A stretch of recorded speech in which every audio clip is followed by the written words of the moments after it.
Hello friends, ഇന്ന് നമ്മൾ നോക്കുന്ന വീഡിയോ വേറെ ഒന്നുമല്ല. നമ്മൾ പ്ലംബിങ്ങിന്റെ സിസ്റ്റം കാര്യങ്ങൾ ചെയ്യുന്ന സമയത്ത് കുറച്ച് അബദ്ധങ്ങൾ കാര്യങ്ങൾ സംഭവിക്കാറുണ്ട്. അതിനെക്കുറിച്ചുള്ള ഡീറ്റെയിൽസ് വീഡിയോ ആണ് നമ്മൾ ചെയ്യുന്നത്. വേറെ ഒന്നുമല്ല, നമ്മൾ പ്ലംബിങ് ചെയ്യുന്ന സമയത്ത് ബാത്റൂമുകൾ ഉപയോഗിക്കുന്ന സമയത്ത് പുതിയ വീടാണെങ്കിലും ആ ചെയ്യുന്ന സമയത്ത് യാതൊരു പ്രശ്നങ്ങളും ഉണ്ടാവില്ല.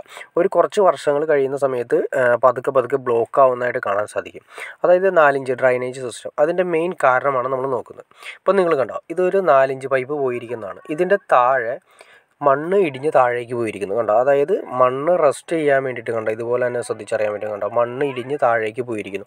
അപ്പോൾ സിമ്പിളായിട്ട് പറയുകയാണെങ്കിൽ നമ്മൾ സ്ലോപ്പ് ചെയ്ത് വെച്ചിരിക്കുന്ന 4 ഇഞ്ച് പൈപ്പുകൾ നേരെ മണ്ണ് ഇടിഞ്ഞ്, അതായത് മണ്ണ് കുറച്ച് കളയുന്ന സമയത്ത് താഴേക്ക് ഇരിക്കും. ലെവൽ കറക്റ്റ് അല്ല ചെയ്തിരിക്കുന്നതെങ്കിൽ മണ്ണ് താഴേക്ക് ഇരിക്കും. വെള്ളം വരുന്ന സമയത്താണെങ്കിൽ അത് മഴ പെയ്യുന്ന സമയത്താണ് മണ്ണ് ഇടിഞ്ഞ് താഴേക്ക് ഇരിക്കും. അപ്പോൾ അതിൻ്റെ കൂടെ പൈപ്പും താഴേക്ക് ഇരിക്കും. അപ്പോൾ ഓൾറെഡി അതിൻ്റെ സ്ലോപ്പ് നഷ്ടപ്പെടാനുള്ള ചാൻസസ് കൂടുതലാണ്. ഇപ്പോൾ നിങ്ങൾ കാണുന്ന പോലെ തന്നെ നമ്മൾ ഓൾറെഡി ഇതുപോലെ തന്നെ ചെയ്തിരിക്കുന്ന 4 ഇഞ്ച് പൈപ്പാണ്. 4 ഇഞ്ച് പൈപ്പിൻ്റെ അടിയിൽ മണ്ണ് പാക്ക് ചെയ്തിട്ടുണ്ട്. മണ്ണ് പാക്ക് ചെയ്ത് അത് കറക്റ്റ് ചെയ്തിട്ടുണ്ടായിരുന്നു.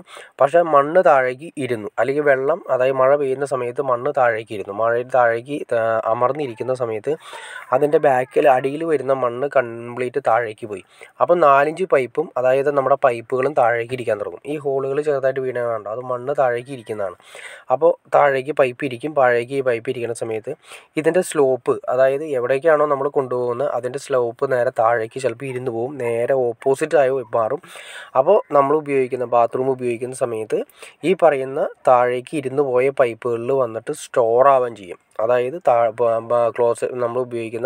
നമ്മൾ ക്ലോസറ്റ് കാര്യങ്ങളൊക്കെ ഉപയോഗിക്കുന്ന സമയത്ത്, അല്ലെങ്കിൽ വേസ്റ്റ് ഉപയോഗിക്കുന്ന സമയത്ത് ഇതൊന്നും കറക്റ്റ് കുഴിയിലേക്ക് പോവാതെ എവിടെയാണോ ബ്ലോക്ക്, എവിടെയാണോ അതിൻ്റെ സ്ലോപ്പ് പോയിരിക്കുന്നത് അവിടെ കറക്റ്റായിട്ട് ബ്ലോക്ക് ആവാൻ തുടങ്ങും.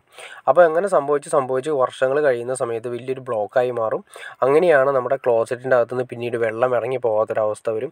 അതിനുശേഷമാണ് നമ്മൾ ബ്ലോക്കായിട്ട് മനസ്സിലാക്കുന്നത്. ബ്ലോക്ക് ഒരു സുപ്രഭാതത്തിൽ പെട്ടെന്ന് വരുന്നതല്ല, കുറേ നാളുകൾ കഴിഞ്ഞതിന് ശേഷം, ചിലപ്പോൾ മാസങ്ങളോ വർഷങ്ങളോ കഴിഞ്ഞതിന് ശേഷമാണ് പതുക്കെ നമ്മൾ അറിഞ്ഞു വരുന്നത്. കാരണം ഇത്രയും 4 ഇഞ്ച് പൈപ്പ് ഉള്ളതുകൊണ്ട് പതുക്കെ ആയിരിക്കും അതിൻ്റെ ബ്ലോക്ക് കാര്യങ്ങൾ ഫീൽ ചെയ്യുന്നത്. അപ്പോൾ ഇതെങ്ങനെ ചെയ്യാമെന്നുള്ളതാണ് നമ്മൾ നോക്കേണ്ടത്. വേറെ ഒന്നുമില്ല, നമ്മൾ ഈ പൈപ്പ് വയ്ക്കുന്ന സമയത്ത്, ഫിറ്റ് ചെയ്യുന്ന സമയത്ത് അതിൻ്റെ താഴെ മണ്ണിനും പകരമായിട്ട് കല്ലുകൾ അതുപോലെ തന്നെ ബേസ്മെൻറ്റ് വരുന്ന, അതിൻ്റെ ബേസ്മെൻറ്റ് കറക്റ്റായിട്ട് ഒരിക്കലും താഴ്ന്നു പോകുന്നില്ല എന്ന രീതിയിൽ തന്നെ അതിൻ്റെ ബേസ്മെൻറ്റ് കട്ടകളും കാര്യങ്ങളെല്ലാം വെച്ച് ടൈറ്റ് ചെയ്യണം. ഇപ്പോൾ ഈ കണ്ട ഇവിടെ നമ്മൾ ശരിക്കും നല്ലൊരു കട്ട വെച്ച്, അതായത് നല്ലൊരു കരിങ്കല്ലിൻ്റെ കട്ടയോ കാര്യങ്ങളെല്ലാം അതിൻ്റെ ബാക്കിൽ കൊടുത്ത് പാക്ക് ചെയ്ത് മണ്ണ് അതിലേക്ക് വെള്ളം ഒഴിച്ച് ഇരുത്തുക. അല്ലെങ്കിൽ മണ്ണ് ഇടുന്ന സമയത്ത് ശ്രദ്ധിക്കേണ്ടത് വെച്ചാൽ മണ്ണ് തരി കുറഞ്ഞ മണ്ണ് അതിൻ്റെ ഗ്യാപ്പിലേക്ക് ഇട്ട് ഫില്ല് ചെയ്യണം. ഫില്ല് ചെയ്തിട്ട് പറ്റുമെങ്കിൽ കുറച്ച് വെള്ളം ഒഴിക്കുകയാണെങ്കിൽ ഏറ്റവും നല്ല രീതിയിൽ തന്നെ സെറ്റായിട്ടിരിക്കും.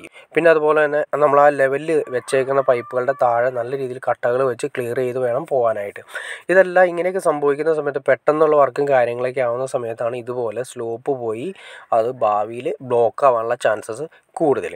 അപ്പോൾ ഓക്കെ ഫ്രണ്ട്സ്, നിങ്ങൾക്ക് ഈ വീഡിയോ ഉപകാരപ്പെട്ടു ഞാൻ വിചാരിക്കുന്നു. ഇനി എന്തെങ്കിലും ഡൗട്ട്സോ കാര്യങ്ങളോ ഉണ്ടെങ്കിൽ തീർച്ചയായിട്ടും കമൻറ്റ് ചെയ്യാനും മടിക്കരുത്. അതുപോലെ ഷെയർ ചെയ്യാനും മടിക്കരുത്.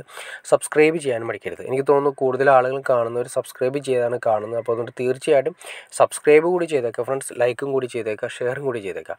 ഓക്കെ ഫ്രണ്ട്സ്, അടുത്ത വീഡിയോയിൽ കാണുന്നവരെ okay.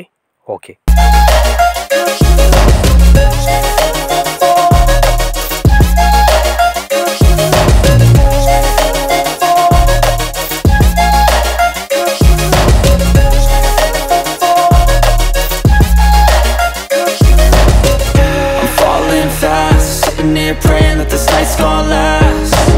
You got it all on tap, I'm loving your vibe, always have your back. We like all the same tracks, listen all night